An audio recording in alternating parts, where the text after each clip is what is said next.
नमस्ते, मेरा नाम प्रेरणा रामचंद्र केसरकर है। मैं कुलाबा म्यूनसिपल स्कूल से पढ़ी हूँ।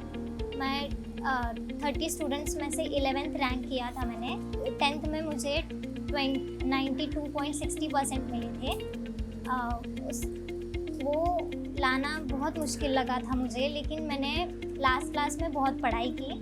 मैंने दिन के 5-5 घंटे पढ़ाई करके स्कूल के बाद सब लर्न कर रखा था। उसके बाद 10th का बोर्ड मैंने अच्छे से दिया। उसके बाद मैंने ब्रेक लिया। उसके बाद हमारा 10th का रिज़ल्ट आया। रिज़ल्ट के दिन मैं बहुत खुश थी, लेकिन उसके बाद सब लोग मुझे पूछने लगे कि तुझे आगे क्या करना। वो क्वेश्चन सुन के मुझे डर लगता था, क्योंकि मुझे पता था मुझे सॉफ्टवेयर इंजीनियरिंग करनी है और उसकी इंजीनियरिंग की फ़ीस बहुत ज़्यादा होती है। मेरे फादर ड्राइविंग करते हैं, उनकी प्राइवेट कैब नहीं है, वो दूसरों की कैब लेके चलाते हैं। मेरी मम्मी घर में ही रहती है, वो हाउसवाइफ है। मुझे पता नहीं था मैं आगे क्या करूँगी। हम रेंट पे रहते हैं, हमारा गांव में घर है, लेकिन हमें पढ़ाने के लिए मेरे मम्मी पापा यहाँ पे आए। यहाँ पे हमें रहने के लिए कोई जगह नहीं थी, तो मेरी बुआ ने हमें एक रेंट पे घर दिलवाया, उसमें हम रहते थे। और अभी भी हम वही है, रेंट भी हम देते हैं उनका।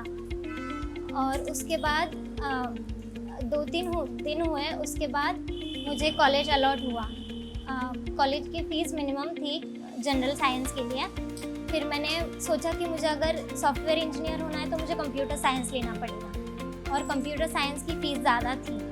तो मेरे पापा ने वो फ़ीस अफोर्ड करने के लिए किसी से EMI पे पैसे लिए थे। तो उसके बाद उसी रात को जब कॉलेज अलॉट हुआ, उसी रात को मुझे स्नेहा आशा से फ़ोन आया था।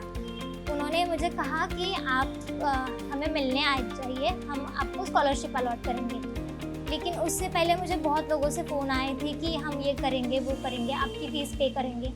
लेकिन उन्होंने ऐसा कुछ नहीं किया, बस एक सर्टिफिकेट और बैग या फिर कोई स्टडी मटेरियल देके हमें घर भेज दिया था। मेरे होप्स बिल्कुल नहीं थे।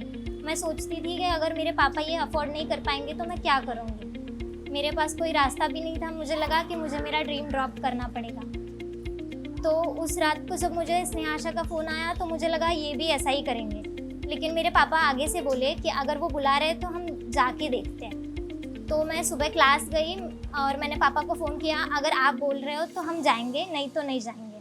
तो उन्होंने बोला ऐसे होप छोड़ के नहीं चलेगा, हमें कुछ तो करना पड़ेगा। तो मैंने सोचा ठीक है, मैं आ गई। और उन्होंने पहले हमसे फॉर्म भरा, फिल करके लिया।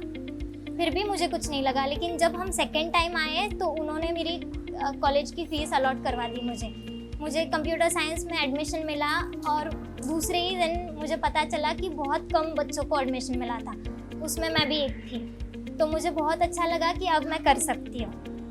उसके बाद सारी चीज़ें ऐसी होती गई। फिर बुक्स पे आया, बुक्स पे भी बहुत था, कंप्यूटर साइंस का मटेरियल, फिर उसके बाद फिज़िक्स केमिस्ट्री का मटेरियल, फिर क्लासेस आए, उनका सबका मटेरियल मुझे अफोर्ड करना नहीं हो रहा था। तो मैंने स्नेहा आशा से कांटेक्ट किया। उन्होंने मुझे जो भी चाहिए था उसकी लिस्ट बताने को बोला, और उन्होंने वो सारी चीज़ें मुझे दी जिससे मैं पढ़ सकूँ। मुझे उन्होंने लिस्ट मांगने के बाद 2-3 दिन में कांटेक्ट किया कि आपका स्टडी मटेरियल आ चुका है, आप ले जा सकते हो। तो वो उन्होंने दिया मुझे।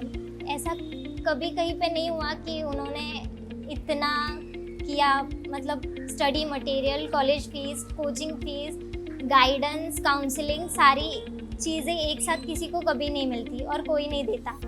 लेकिन उन्होंने मुझे दिया, इसलिए मुझे बहुत अच्छा लगा। मुझे लगा कि अब कुछ हो सकता है।